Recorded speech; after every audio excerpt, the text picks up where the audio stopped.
Okay, I just want to do one more video where I show this project a little bit more progressed. So you can see we started out with this piece on the bottom and these couple of pieces over here.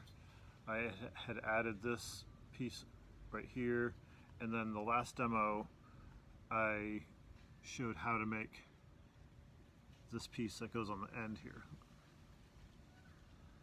So I've just gone ahead and sort of played with this and continued on from it.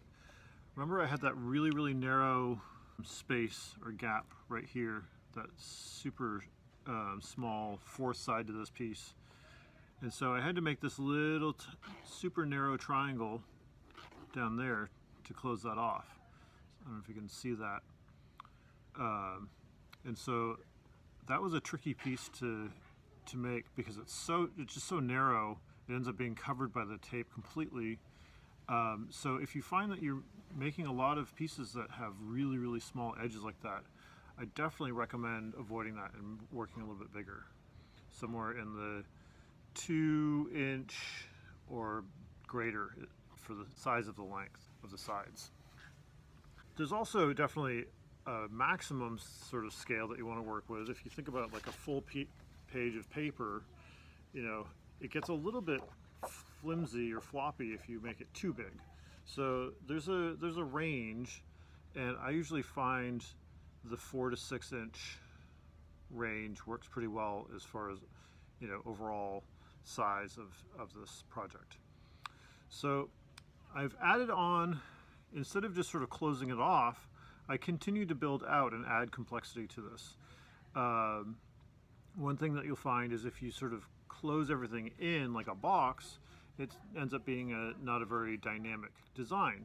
So if you continue building out, and you know, like I built a sort of pyramid-like form sticking out of one side here, that gives it a little bit more outward energy, makes it a little bit more dynamic.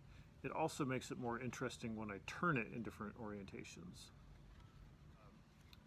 So, and then over here, instead of just closing it off, I added one more little protrusion here, sticking off. Now, in this case, instead of making it a pyramid, I sort of made this a truncated form. So it's got a little flat end on it, in this case, a little triangle. So you can see I started, in this case, with this four-sided piece here. So I don't really know what I want to do next with this. I've kind of filled in a little bit here. I guess I could make a triangle, a long narrow triangle goes down along here. That could be one thing, just to start closing this part of the form in, right? I could also do that to this corner and make this triangle. I could do both of those, and then this would just sort of be boxed in, this narrow part here. And that might be a good way to do, you know, just to start closing in and finishing up this object.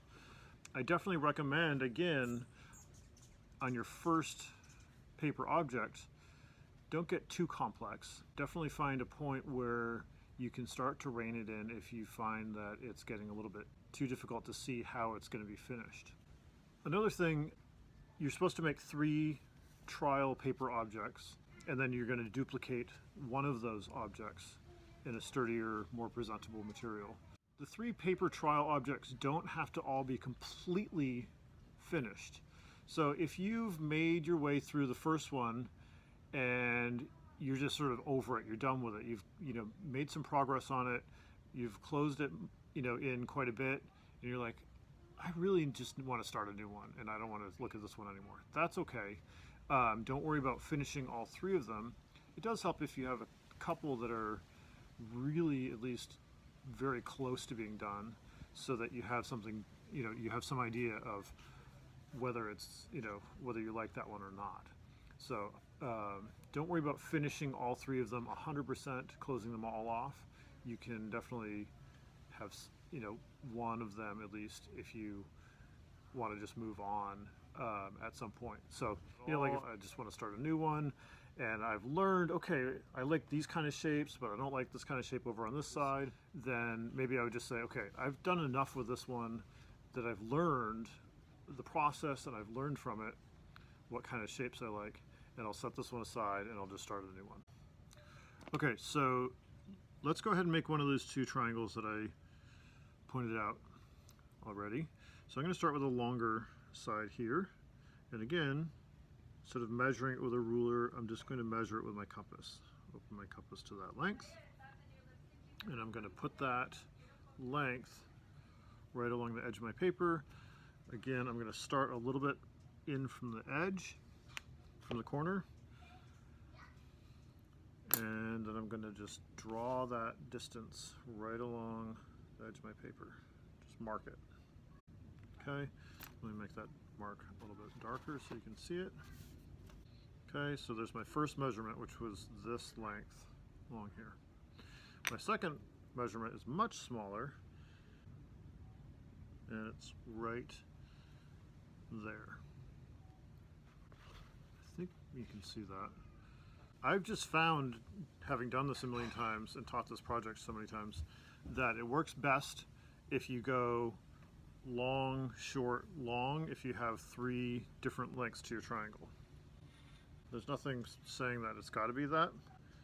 I've just found that that works a little bit better if you go long, short, long. There we go. Redraw that arc. So remember, I'm doing that arc there. That's this measurement because I don't know the angle.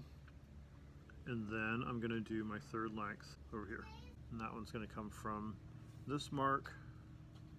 And it's just going to be where the 2 arcs cross, right there. So I'll make a dot there, circle it, and I'll hold this up close so you can see what that looks like. So I have my first arc, which was this bigger arc that started at this end, and then I drew an arc that went all the way from here, and it's just that little tick mark there, just where the 2 arcs cross. You can draw it much bigger if you want when you're starting out, but it only matters where it crosses the first arc. So then I can cut that triangle out.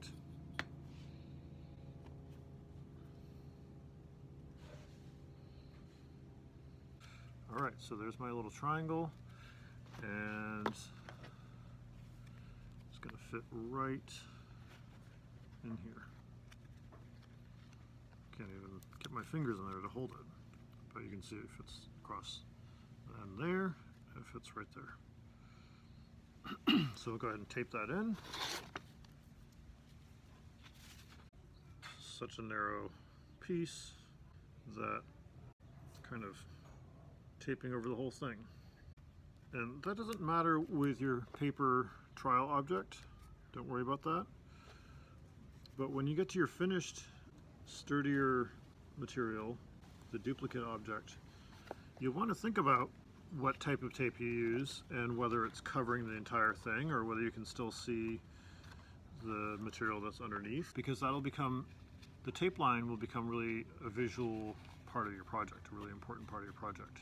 It's almost like a graphic edge or graphic line. So you can see, again with the contrast, you can see this triangle comes inside of this plane over here. So when I do this other triangle, it's going to make a really narrow little concave kind of wedge shape, which that'll be kind of cool.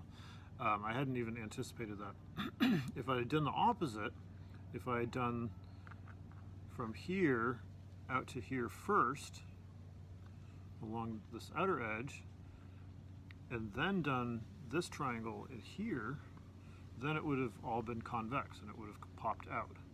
But because I went into this corner first, it goes in.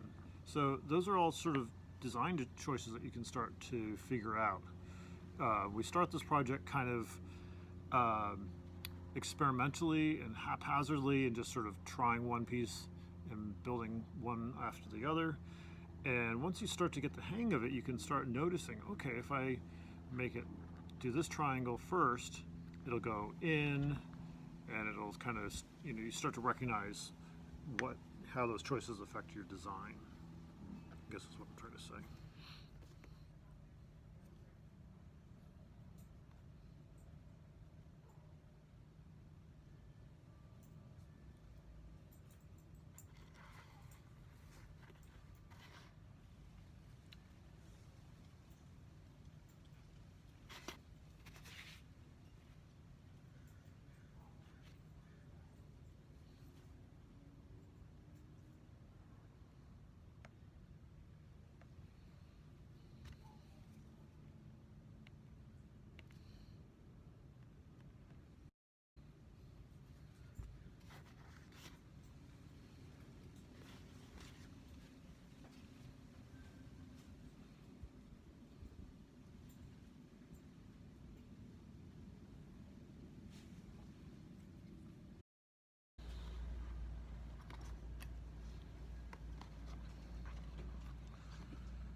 sometimes to get the tape to stick on a concave area, it's really hard. So it helps to reach a pencil or your X-Acto knife down all the way inside your project so you have something you can put a little pressure on.